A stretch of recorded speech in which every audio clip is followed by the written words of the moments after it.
자, 오늘 여러분과 제가 함께 말씀을 나눌 은혜는 뭐냐면 제14강의 생명과 아담과 하와 그랬습니다. 자, 여러분, 제가 아까 생명 이야기를 계속 하고 있는데 인생에 제일 중요한 게 뭘까요? 늘 하는 얘기예요. 어떻게 이것도 모르고 살았을까 진짜 이제까지 살면서. 지금 저와 여러분 안에 누구를 막론하고 삶에 제일 중요한 게 뭐죠? 생명이에요, 생명. 이게 제일 중요한 거예요. 그럼 하나님은요, 생명이 있기에 여기 하나님이 있고 성령님이 있고 그리고 예수 그리스도가 있는 거예요. 자, 그러면 생명과 하나님과의 관계, 아이고 배가 고픈가? 생면이라고 나왔네.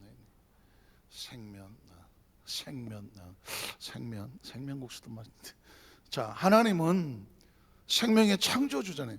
하나님이란 존재를 어떻게 우리가 인식할 수 있을까요? 생명은 하나님의 창조주죠. 하나님이 창조하신 게 생명이고, 그리고 또 생명은 하나님께서 보호하시는 것이 생명이고. 목자가 왜 필요합니까? 양에게 목자가 왜 필요하죠? 생명 때문에. 생명을 공급하고 안전하게 하고 그것을 잘 이끌어갈 수 유지하고 번성하게 하기 위해서 목자가 필요한 거예요. 그러니까 양은 목자 안에 있을 때 생명의 부족함이 없는 것이죠. 그러니까 다윗이 고백했던 얘기는 야훼는 나의 목자시니 내가 부족함이 없으리로다. 낭만적으로 보이고 목가적으로 보이지만 원초적으로 들어가면 생명이죠. 생명입니다. 그리고 하나님이 생명의 어떤 관계냐면 이 세상이 옷을 벗더라도 아까 말한 처럼 영원한 생명, 영생이라는 단어가 있잖아요. 영생은 종교적인 용어가 아닙니다. 어떻게 보면 그건 저 기독교 종교적인 얘기 아니야? 할지 모르겠지만 우리 생명이 존재가 누구도 부인할 수 없는 것처럼 하나님께서 성경적인 관점에서 보면 우리의 생명은 육신의 옷을 벗는다고 끝날 것이 아닌 영혼의 생명이 영원히 살아야 되는 존재, 그걸 뭐라고 말하냐? 영생이라고 말하는 거죠. 영생이라고 말하는. 그래서 하나님도 생명으로 풀어야 풀어지지 하나님은 어떻게 증명할 거예요? 생명을 제거하고는 하나님이 설명이 안 되는 거죠. 자, 그러면 성령님은 어떤 존재로 설명을 합니까? 예수님께서 성령님을 말씀하실 때도 내가 아버지께로 가면 또 다른 보혜사를 너에게 보내줘서 너희와 함께 있게 하겠다. 그가 너의 보혜사. 보혜사란 말이 가만히 생각해 보니까 한문이잖아요. 보호한다, 은혜를 베푼다, 가르친다. 그 의미, 세 가지 성령의 사역을 한꺼번에 이름 붙인 거예요. 보혜사, 보호하고 은혜를 베풀고 가르친다. 성령님이 하시는 사역이에요. 그건 이제 원어로 가면 파라클레토스. 파라라고 하는 얘기는 영어로 바이예요. 바이, 옆에 있다는 옆에. 클레토스라고 하는 변호사, 그런 의미와 같아요. 그러니까 항상 내 옆에서 나를 위해서 법적으로 지키고 보호하고 변호하고 대변하기 위해서 내 개인 변호사처럼 항상 옆에 계시는 분이 파라클레토스 성령님이다. 그래서 예수님께서 내가 세상 끝날까지 너희와 항상 함께 있으리라. 예수님도 파라클레토스였거든. 예수님도 우리를 보호하고 은혜를 베풀고 늘 가르치셨거든. 그래서 내가 아버지께로 간다고 해서 너희가 근심하지 말아라. 나와 똑같은 보혜사가 온다. 또 다른 보혜사. 그게 성령님이거든요. 그럼 뭘 보호하는 거예요? 생명을 보호하는 거지. 집을 보호하고 다른 거 다 보호했는데 생명을 보호 안 하면 집이 왜 필요한 거예요? 의식주가 왜 필요하죠? 생명 때문에 필요한 거. 옷을 왜 입는 거예요? 패션? 옷은 생명 때문에 입는 거죠. 결국은 물론 이제 멋있게 입는 패션도 있겠지만 왜 먹는 거예요? 살라고 먹는 거지. 생명이에요. 집이 왜 필요해요? 생명이 안전하게 지켜지기 위해서. 의식주도 생명인 거예요. 국가도 생명이고요. 나라도 생명인 거예요. 군대는 왜 필요한 거예요? 생명을 지키려고 있는 거죠. 경제는 왜 필요한 거예요? 최소의 노력으로 최고의 이익을 얻어서 어떻게 하려고? 기초적인 생명을 1차 생명, 2차 생명, 3차적인 삶의 안식을 얻으려고 경제가 필요한 거예요. 대통령은 왜 필요합니까? 그 나라의 국가의 국민들 안전과 생명을 지키라고 있는 거죠. 그래서 모든 이 중심은 생명이고요. 우주도 왜 필요하냐고 물으면 저는 생명이라고 필요하죠. 자, 그래서 하나님이 삼위일체도 이렇게 나오고, 그 다음에 창조의 우주, 별, 동물, 식물 왜 필요한 겁니까? 지난번에 말씀은 우주는 공간이, 스페이스는 스페이스. 이 3차원의 세계는 시간과 공간으로 유지가 되는데, 우주라고 하는 얘기는 하늘만큼 땅만큼은 우리가 사는 공간이 공간. 육체는 뭐가 있어야 돼요? 공간이 있어야 돼요. 공간이 없으면 육체는 살 수가 없어요. 육체는 공간이 있어야 돼. 그리고 시간 속에 흘러가 나이를 먹어가는 거잖아요. 그 시간과 공간이라고 얘기해요. 그러니까 큰 공간은 우주고, 우리가 사는 지구라고 하는 것은 그 공간 속에서 뭐 점이나 하나 될까 말까 한 아주 조그만, 그것도 태양계에, 그 다음에 대기권 안에 지구 안에서도 아시아에서도 극동아시아, 그 속에서도 한반도에서도 뭐 대한민국에서도 안산. 요즘 안산 여러분 잘 됩니다. 이 안산에, 이게 안산이면 육철, 갑자기 부동산 강의하게 생긴다. 철도가 6개가 지나간다는 거예요. 6개. 하나, 둘, 셋, 넷, 다섯, 여섯. 안산을 철도 6개가 꿰뚫습니다. 철도 6개가 꿰뚫으면 안산이란 지역이 동그랗게 돼 있으면 이 주위에 사통팔달 안산을 다 통과해요. 모든 게.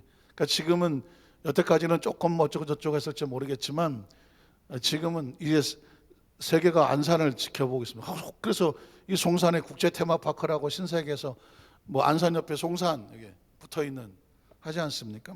이 육철도 이 안산이 갑자기 교통이 왜 이렇게 갔다가 막 발전을 시키느냐, 결국은 이쪽 테마파크하고도 연결이 될 수가 있습니다. 왜냐하면 사람이 와야 될 거 아니에요. 테마파크 전국에서 와야 될 거 아니에요. 전국뿐만 아니라 전 세계에서도 올 수 있죠. 그래서 미국의 유니버설 스튜디오, 뭐 디즈니랜드 같은 경우는 전 세계에서 가잖아요. 동경에 있는 디즈니랜드 뭐 전 세계에서 오지 않아요. 우리나라는 국제적인 테마파크가 하나도 없잖아요. 우리나라도 내가 알기도 뭐 10년 전부터 유니버설 스튜디오 같은 것이 한국에 뭐 화성에 생긴다 뭐 그런 얘기, 디즈니랜드 한다 그랬는데 뭐 무산되고 그랬는데, 이 국제 테마파크가 전 자세한 내용은 잘 모르죠. 결국은 국제라는 얘기는 세계적으로 관심을 받을 수 있는, 그러면 세계에서 와서 공항에 내려서 어떻게 와요? 교통이 있어야 될 거는 교통, 뭐 셔틀버스 생기고 쭉 하겠지만 어쨌든 간에 뭐 육철이 움직인다는 얘기는 뭐 그 정도로 이제 관심이 된다고 하는데, 그 공간 안에 저와 여러분이 있는 거예요. 여러분 안에 있는 거예요. 자, 그래서 우주의 이 모든 동물, 식물 동물, 식물이 왜 필요한 거예요? 동물은 왜 필요해? 소는 왜 필요해요? 잡아먹으려고 필요해. 옛날엔 농사를 짓고 소를 가지고 젖소는 젖을 우유를 만들었고, 그리고 한우는 드시고, 이런 게 다 먹을거리하고 생명이 필요하지 않습니까? 식물은 왜 필요한 거예요? 식물 보기에도 좋고 보기에도 아름답고 먹기에도 좋은 그런 나무와 식물들을 에덴에 하나님께서 꽉 채우셨더라. 왜? 생명을 위해서, 생명을. 그러니까 지금 저와 여러분이 도대체 내가 누구지? 내가 누구예요? 나는 누군가? 생명이지 뭐 이렇게 어려워. 나는 누구다? 생명이잖아요. 그럼 내가 존재하기 위해서 필요한 모든 거는 생명을 유지하기 위한 거죠. 생명을 유지하기 위한 거예요. 보다 나은 생명의 안전과 그 생명의 존재뿐만 아니라 그 생명의 어떤 마음의 안전과 행복을 위해서 좀 더 편안하고 조금 더 많은 것을 더 이렇게 좀 넓혀 나갈 수 있는 그 삶의 모습이죠. 삶의 모습. 자, 그러면 창조는 결국은 생명을 만들었지만 창조의 목적은 생명을 안전하게 하고 유지하게 한 것이고, 그래서 지난번에 제가 여기 에덴 동산 나오죠. 에덴. 에덴 동산이 왜 필요한 거예요?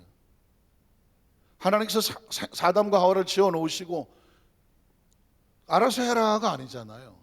생명은, 시간과 공간 안에 들어온 생명은 생명이 살아가기 위해서 필수적인 조건이 있어.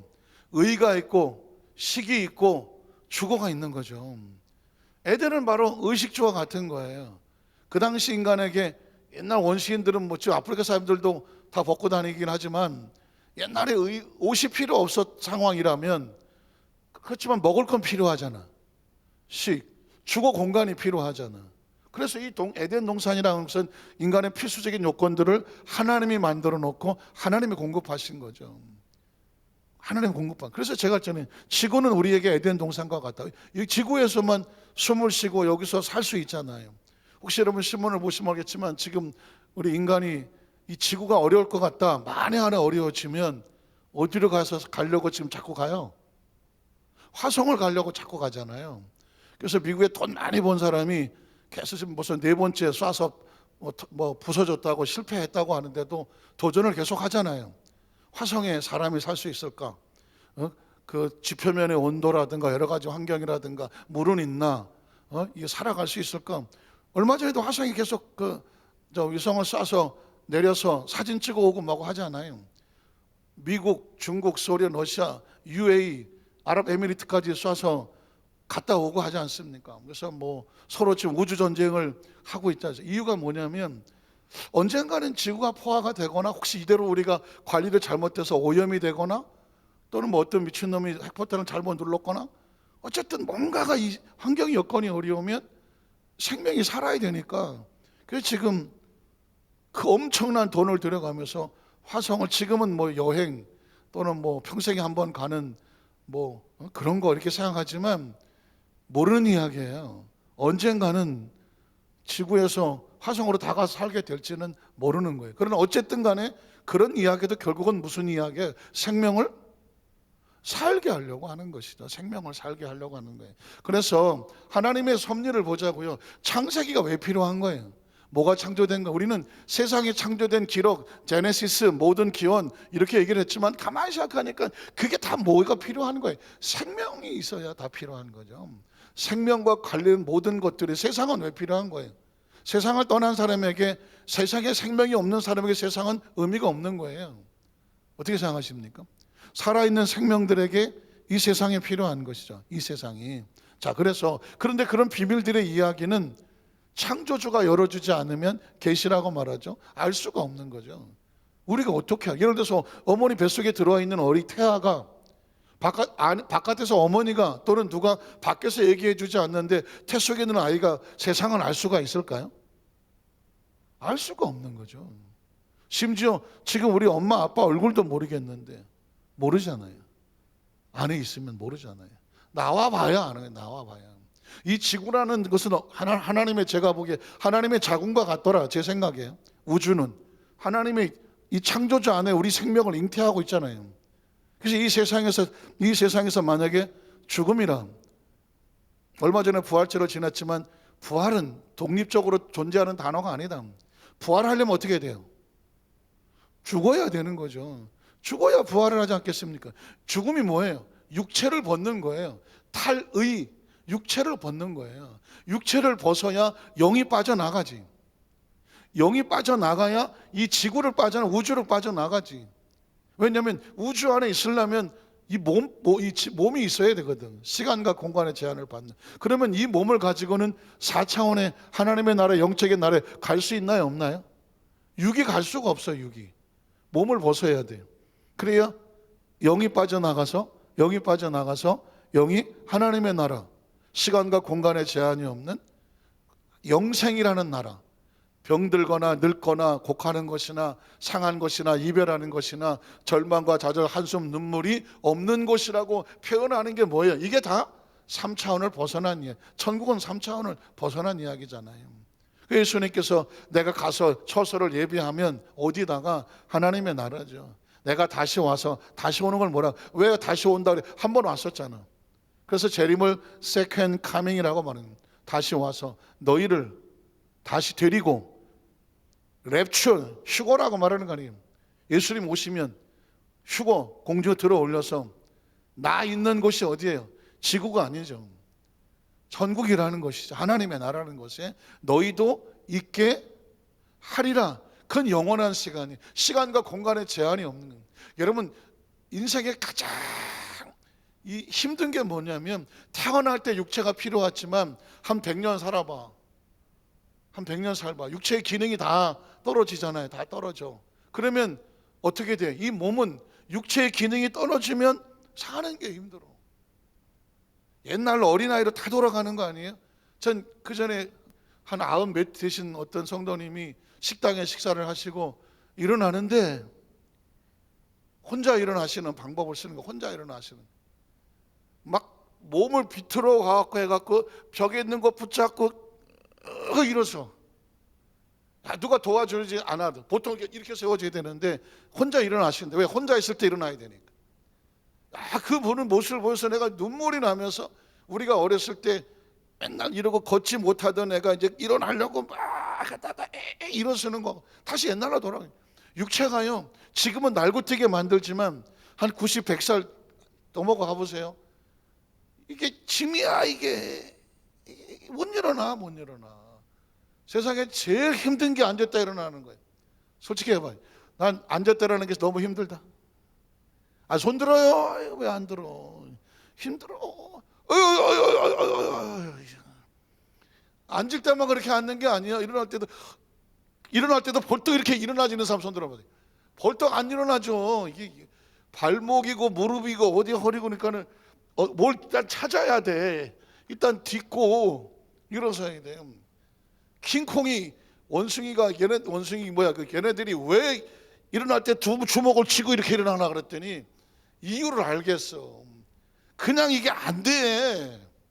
그러니까는 쿵쿵 하고 일어나는 거지 뭐. 그래서 제가 하는 얘기가 뭐냐, 이 몸은 영원하지가 않아요. 이게 언젠가 이 몸을 벗어야 될 때가 되면 그때 얻어지는 게 뭐냐, 그래서 하나님의 나라 영원한 생명이 있는 거고, 원래 있던 하나님께로 돌아가기 때문에 돌아간다고 말하는데, 자, 그래서 에덴 동산까지 있어.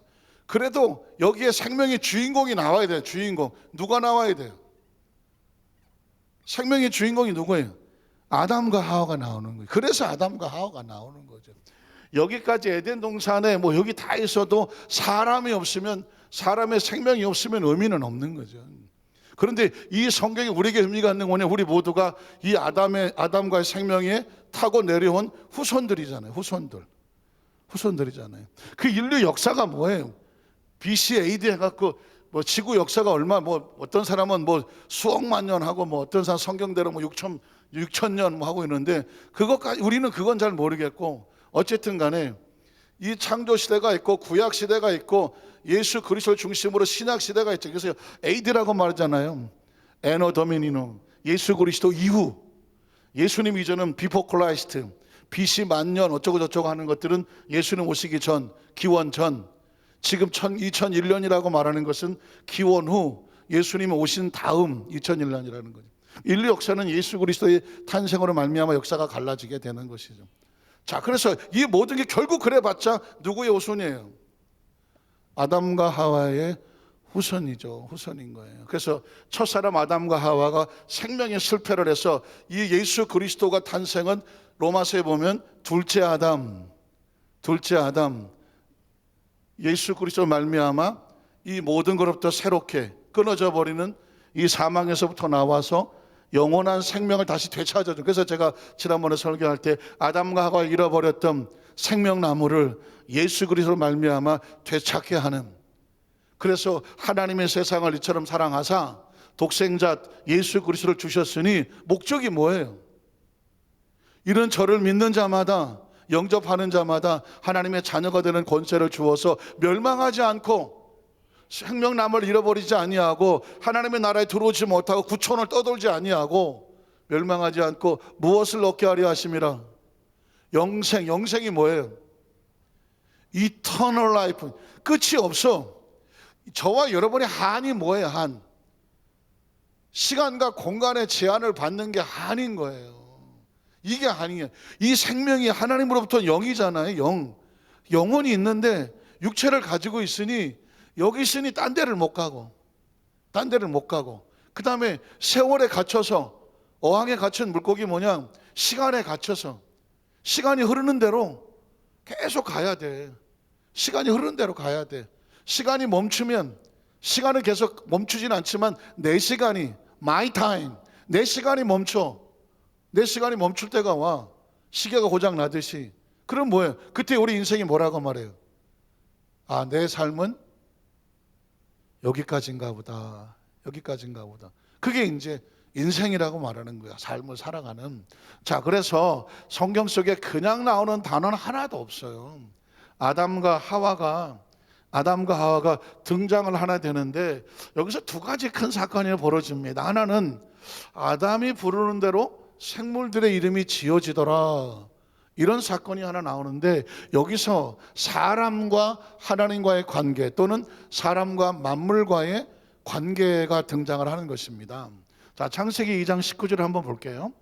하나님이 흙으로 생물들을 지으셨습니다. 이 모습은 무슨 얘기? 모든 만물의 기원은 어디서부터 온 거예요? 하나님으로부터 온 거예요. 아담과 하와만 하나님부터 온 것이 아니라 우주 만물의 이 3차원에 존재하는 모든 생물들, 존재하는 것들, 생물이 아니더라도 뭐 별이든 뭐 흙이든 딸기든 하나님이 3차원에 존재하는 모든 것들은 하나님으로부터 나온 거예요. 그러면 아담과 하와도 하나님이 지으셨으니 이 만물은 우리 인간하고 생명하고 전에 뗄래야 뗄 수가 없는데, 진짜 신기한 것 중에 하나는 뭐냐면 흙으로 생물을 지었다는 거예요. 흙으로. 저와 여러분이 흙으로 지어졌다는. 그게 저는 진짜 신기한 것이, 육체가 지금도 70억이 살잖아요. 70억. 그럼 지구를 그동안 뭐 몇천 년, 몇만 년 하는데 얼마나 많은 인간들이, 아니 동물들이 이 땅에 와서, 이 땅에 태어나서 죽었냐고. 그러면 그 사체, 인간은 시신이라고 말하고 동물은 사체라고 말하면 다 어디 갔어? 나는 신기해서 70억을 지금 모아볼래? 어디 갖다 모아놔 보세요. 70억 모아지나? 한번 쌓아놔봐. 그거 어디다가 쌓아놔보자고. 그런데 그 키로수와 그 부피가 죽고 나면 먼지가 돼갖고 지구가 점점 커지나요? 혹시 지구 연구하시는 분 계시는가? 지구가 혹시 점점 커지나요? 사이즈가? 이게 흙으로 돌아가는데 육체가 땅속에 들어대면 분해가 돼갖고 그냥 시신이 없어요. 제가 좀 끔찍한 얘기를 해보면 그 수많은 시신과 사체들이 다 땅으로 들어갔잖아. 그 땅에서 식물이 자라잖아. 그 식물의 성분이 뭐예요? 성분이 뭐예요? 사실은 이 생물의 세계 속에 들어가 버리면 사실은 산 자와 죽은 자가 별 차이가 없는 거예요. 움직이니까 살았고 더 이상 작동을 안 하니까 생명이 끝난 거지. 이 하나님의 차원을 우리가 들어가 보면 이건 하나님께서 이렇게 배려를 해놓지 않으시면 지구는 뭐 계속 커져야 될 거예요. 몸은 어디서 오는 거야? 자, 이건 신비로 놔두고, 두 번째, 아담이 무엇이라고 부르는지 보시려고. 여기서 하나님께서 아주 어떤 조심스러운 단어인데, 이 세상의 모든 것들은 하나님께서 불렀어요. 빛이 있을지어다, 하늘 위에 하늘 아래 궁창이 있을지어다. 하나님이 불러내서 우주를 만드신 거거든요. 불러내서.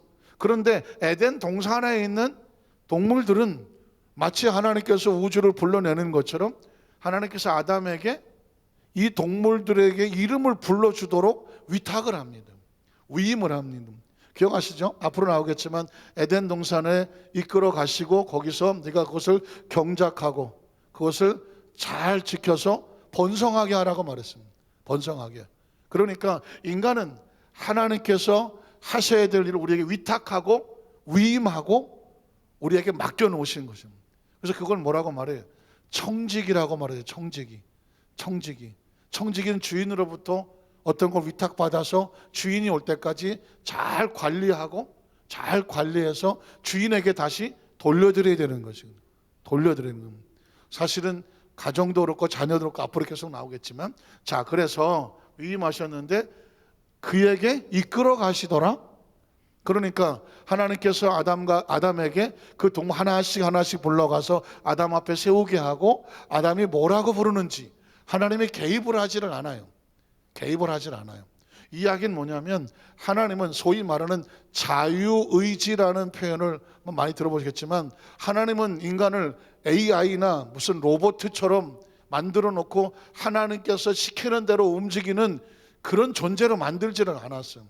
그건 하나님의 영역이라 나중에 천국에 가서나 물어봐야 되겠지만 그냥 하나님이 시킨 대로 입력한 대로 살면 얼마나 좋겠어. 그런데 하나님의 존재 자체는 인격적이라 지성과 감정과 의지가 있어. 너의 지성과 너의 감정과 너의 의지를 가지고 하나님을 스스로 선택하게 만들어요. 하나님은 강요하지 않아요. 강요하지 않아요. 제가 좀 다음 주 설교를 묵상을 하는 가운데도 보면 하나님은 너 그렇게 하면 죄를 지으면 안 돼 라고 말씀을 하시지 죄를 안 짓도록 그냥 철창을 가둬주지를 않아. 이스라엘 백성들이 광야를 가다가 하나님께서 자신의 모든 걸 쏟지만 끝까지 선택하라고 그래요. 가나안 땅을 네가 들어가든지 아니 가기 싫으면 애굽으로 돌아가든지 그건 네가 선택해. 천국을 하나님께서 우리에게 선택하라고 하라지 천국 가라고 때려갖고 군대를 동원해서 끌고 가지 않잖아요. 예수를 믿으라고 무슨 군대 해갖고 너 안 믿으면 죽여가 아니잖아요. 스스로 예수를 믿고 선택하는 겁니다. 누구든지 저를 믿는 자마다 선택권은 우리에게 있는 거예요. 자, 그래서 이끌어 가시니 아담이 그 각 생물을 부르는 것이 곧 뭐가 되더라? 이름이 되었다. 여러분 성경 속에서 아주 중요하게 말하는 것 중에 하나가 이름이죠. 이름은 뭐냐? 부르기 때문에 그래요. 부르기 때문에.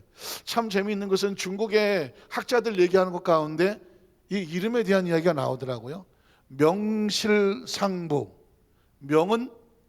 명실상부는 어때 쓰죠? 그건 정확한 거야. 명실상부 따져보니까 명실상부 확실한 거야. 그거는 거기에 명실상부라는 걸 우리가 잘 몰랐는데 중국 학자 강의하는 걸 제가 얼핏 듣게 됐는데 보니까 명은 이름이야. 실은 실체야. 실체. 예를 들어서 여기 칠판이 있다고 말해요. 칠판하고 이 칠판하고 보드하고는 전혀 관련이 없어. 얘는 그냥 이 존재가 있는 거야. 그런데 어떤 사람이 얘를 칠판이라고 불렀어. 그래서 얘가 칠판이 된 거야. 얘는 날 때부터 칠판이 아니에요. 영어로는 보드라고 그러잖아. 지금은 보드라고 말해요. 제가 칠판 그러면 아이고 저 목사님은 7080인가 봐. 요즘 애들은 칠판이란 말 안 쓸 거요. 보드라고 그럴 거요. 그럼 이제 연세가 좀 드신 분에게 이 보드입니다 그러면 보드가 뭐요? 우리가 들었던 보드는 보드카밖에 모르겠는데 이렇게 나올 수도 있어요. 그러니까 시대가 다르지만 부르는 게 달라. 얘는 칠판이라고도 부르고 보드라고도 부르고 뭐야 이게 하얀색인데 백판이라고 부를지도 몰라. 어쨌든 부르는 거하고 실제하고는 달라. 그런데 어느 날 자꾸 부르다가 보니까 얘만 보면 사람들이 뭐라 그래요? 갑자기 칠판 그러면 또 이상한데 그래서 보드라고 그래. 그 나중에 보드 가져와라 그러면 뭘 갖고 와요? 이걸 갖고 와. 모든 사람이 명, 실 다르지 않아. 상부 다르지 않아. 명과 실이 같아. 그렇게 돼버려. 이게 학문의 세계예요. 가만히 들어보니까 아주 굉장히 중요한 이야기야. 자, 아담이 동물을 고 너 사자, 늑대, 코끼리, 여우. 아담이 그 이름을 부를 때는 그냥 부른 게 아니에요. 그 당시 최고의 하나님의 지성과 하나님의 감성과 의지로 그 아담에게 준 하나님의 인사이트가 있어요. 그래서 이름을 부르는데 사자라고 부르면 그 사자의 특성이 그 사자에게 주어지는 거예요. 그러니까 입술의 말이 이렇게 중요한 거예요. 그래서 조영기 목사님의 4차원의 영성이라는 제가 4차원 영성도 연결을 시키면 사람의 이름에 입에서 나오는 말이 얼마나 중요한. 하나님이 부르니까 그대로 되죠. 사람도 입술로 부르면 그 이름이 돼요. 너 죽일 놈 계속 죽일 놈 되면 죽일 놈 됩니다. 그럼 아이고 너 착하다. 너 사랑이구나. 아유 너는 사랑이다. 축복이다. 소망아. 이 불러준다는 게 굉장히 중요한 특성이 있습니다. 그거는 4차원의 영성이에요. 하나님의 속성이 인간에게 들어왔어요. 이런 얘기가 숨어져 있는 것은 뭐냐면 아담이 부르는 것이 곧 그 이름이 되더라. 자, 이름하고 생물하고는 원래 관련이 없었어. 너 사자야. 쟤 원래 사자로 태어나지 않았어. 그냥 그렇게 생겼어. 근데 뭐라고 불러요? 사자라고 부르면 쟤는 사자야. 그리고 지금 전 세계를 다녀도 걔를 보면 뭐라고 불러요? 사자라고 불러. 물론 미국 사람은 사자라고 안 그래. 라이언이라고 그래요. 그러나 부르는 게 달라. 그렇지만 뜻은 같잖아요. 자, 이렇게 해놓고 그리고 또 하나 이제 돕는 배필이 나오는 거예요. 아담이 여자라는 이름을 붙여주더라. 이렇게 이름을 불러서 붙여놓고 그 다음에 아담과 하와 이야기가 나와요. 그리고 그 하와의 이름을 누가 붙였냐? 아담이 붙이더라고요. 아담이. 자, 창세기 2장 20절에 보면 아담이 모든 짐승에게 이름을 주니, 자, 다 줬어. 끝났어. 그 다음 절 성경 떼보세요. 21절, 22절. 성경 9절을 한번 해보세요. 아담이 모든 가축과 공중의 새와 들의 모든 짐승에게 이름을 주니라. 이제 끝이 났어요. 그런데 아담이 뭐가 없어요? 돕는 배필이 없다. 이 돕는 배필이라는 단어가 굉장히 중요한 의미를 갖고 있습니다. 그래서 돕는 배필이라고 하니까 혹시 무슨 뭐 남자가 메인이고 뭐 여자는 서브로 무슨 옆에서 부냐. 옛날엔 그런 인식이 강했어요. 그래서 남자가 사냥을 해야 되고 잡아오면 뭐 정말 목숨 걸고 잡아왔으니까 집에서 아내가 그 잡아서 요리를 하든지 뭘 하면서 집안의 모든 그 권한이 가장을 중심으로 돼요. 가장. 내가 예를 들어서 뭐 전쟁을 해도 마찬가지고 남자들이 나가서 전쟁하지 여자들이 전쟁하지는 않잖아요. 나 아직 급하면 모르겠지만 또 산에 가서 나무를 해와도 남자들이 해하고 들에 가서 농사를 져도 남자들이 하고 힘을 쓰고 뭐 이런 것들이 주로 남자들 중심으로 경제가 움직이다가 보니까 남자가 메인처럼 보이고 부인은 무슨 뭐 여자는 뭐 서브처럼 따라다니는 것처럼 무슨 비서처럼 이런 의미를 가지고 있지만 그러나 돕는 배필이라는 단어는 사실상은 힘이 없어서 붙어서 저 사람에게 내가 도와서 빌부터 사는 그런 배필이 아니야. 원래 배필이라는 단어는 뭐냐면 마치 죄송한 표현이지만 어머니가 모든 걸 다 갖고 있지만 자식이 힘들고 어려울 때 도와주잖아요. 능력이 있는 사람이 어렵고 힘든 사람을 도와줄 때 쓰는 말이 뭐예요? 돕는 배필인 거예요. 그래서 아내라고 하는 것은 남자가 다 하다가 안 되는 거 옆에서 도와주는 그런 존재가 아니라 성경적인 부부 관계는 남자와 여자가 아주 동등해요. 오히려 남자가 보지 못하는 것을 여자가 보고 그 부분에까지 빈틈을 메워줄 수 있는 그게 뭐다? 돕는 배필인 거예요. 그러니까 이 성경적인 차원에서 보면 아담이 혼자 있는 게 보기 좋지 못하다 이 이야기는 뭐냐면 많은 부족함의 모습이 있는 거예요. 근데 부족한 걸 도와주려면 그 도와주는 사람이 더 능력이 있어야 되겠어요? 능력이 없어야 되겠어요? 능력이 없으면 따라만 다니는 거예요. 따라만 다녀. 그러나 능력이 있으면 그걸 보고 비어진 부분을 메꿔줄 수가 있어요. 그래서 오히려 성경적인 차원에서 보면 부부의 돕는 배필이라는 의미는 오히려 남편의 부족한 것까지 채워줄 수 있는 더 능력 있는 존재가 돕는 배필이라는 거예요. 그래서 여러분 아담은 뭘로 만들었어요? 흙으로 만들었잖아요. 하와는 뭘로 만들었어요? 벽다구로 만들었잖아요. 그럼 흙이 세겠어요? 벽다구가 세겠어요? 벽다구가 세지. 한 방이면 날아가지. 그래서 절대로 여자는 건드리는 게 아니다. 이거 우리 장로님이 아멘 하시는 오늘따라 혼자서. 그래서 어쨌든 이 부부 관계는 남녀는 싸우고 부부고 경쟁하고 갈등하고 이럴 관계가 아니라 돕는 배필 서로 생명이 생명을 서로 도와서 결국은 부부 간에 부족한 것을 메우고 하나가 돼서 하나님 앞에 영광을 돌리는 것이 하나님의 목표예요. 목표. 그러니까 여성 동지 여러분은, 제가 남자라서 조심스럽지만 여성 동지 여러분은 내가 왜 이렇게 뭐 팔자 사납게 여자로 태어났냐, 뭐 여자가 어째, 그럴 필요가 하나도 없어. 창조적으로 가자고. 창조 목적으로. 창조 목적을 보면 돕는 배필로 태어난 거지 연약한 부속품이 아니다. 그렇다고 해서 무슨 남편은 뭐 그렇다고 어떻게 하겠어?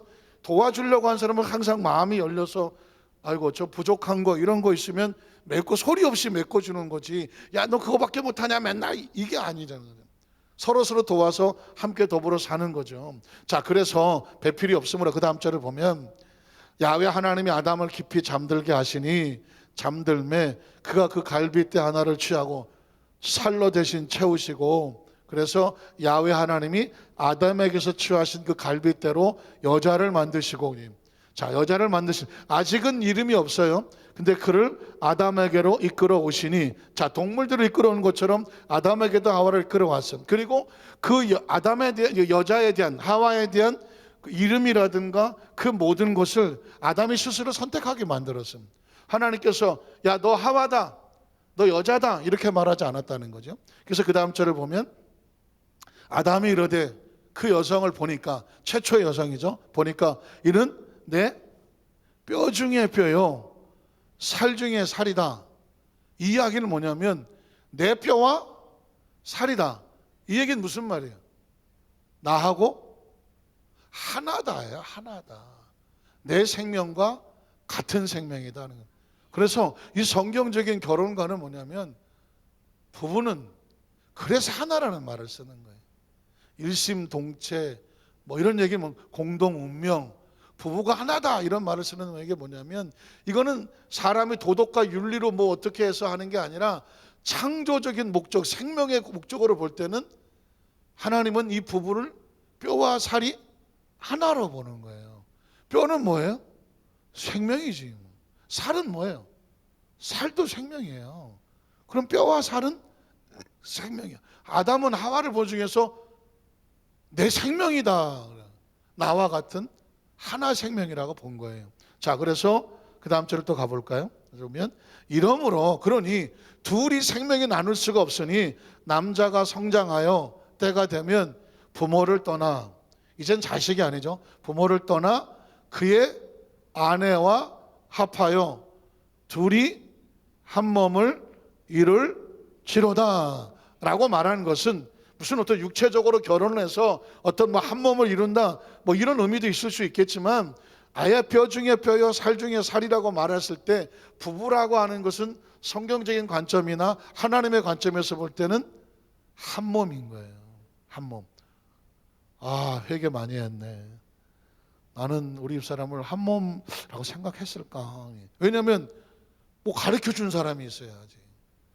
결혼할 때 누가 뭐 가르쳐준 사람이 있어야지. 보고 배우니 드라마나 뭐 텔레비나 뭐 영화나 뭐 우리 어머니 아버지나 뭐 동네 아줌마 아저씨나 그래서 성경적인 교육이 필요한 게 뭐냐면 결혼의 의미, 생명의 의미, 남편과 아내, 부부간에 어떻게 예우를 하고 정말 어떻게 해야 하는가. 그래서 아내가 죽으면 아내가 죽는단 말이에요. 아내가 마음이 상하면 남편이 상할 수밖에 없고 남편이 마음이 상하면 아내가 마음이 상하니 서로 어떻게 서로 살려줘야 같이 사는 거죠. 둘이 한 몸을 이룰지니라. 그래서 그리고 마지막 절에 보면 25절에 아담과 그의 아내 두 사람이 벌거벗었으나 서로 부끄러워하지 아니하더라. 감출 것도 없고 뭐 서로 간에 뭐 높고 낮음도 없고 서로 한 몸이니까 그리고 생명이 하나니까 이게 이제 하나님께서 만드신 이 창조의 그래서 이 결혼이 뭘 위해서 필요한 거예요? 생명인 거예요. 결혼했어. 그 다음에 이제 결혼했어. 그 다음에 뭐가 태어나야 돼? 자녀가 왜 필요한 거예요? 생명의 번식입니다. 그 생명이 계속 번성해 나가서 하나님께서 애시당초 아담과 하와를 지어놓고 뭐라 그랬어요? 생육하고 번성하고 땅에 충만하라고 말했거든. 그게 뭐예요? 다 하나님의 형상들이거든. 그 형상들이 만들어 놓은 이 지구를 가득 채워 나가면서 하나님의 영광을 더 잘 사는 모습을 하나님 보시기 원하는, 마치 부모가 자식이 결혼하고 시집가서 잘 사는 모습을 보기를 원하잖아요. 하나님도 우리를 생명을 보내놓고 이 땅에서 너희가 마음껏 행복하고 기쁘고 감사하게 사는 모습을 보고 싶다는 것입니다. 그런데 지금 이제 이 시대의 위기는 뭐냐면 가정과 성적인 윤리가 막 어려워지는 상황이 다가오잖아요.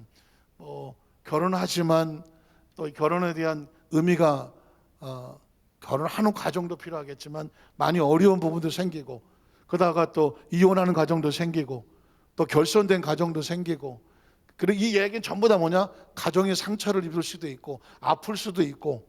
그러나 이런 문제를 그러면 어떻게 해결할 거냐? 이걸 하나님의 관점으로 봐야죠.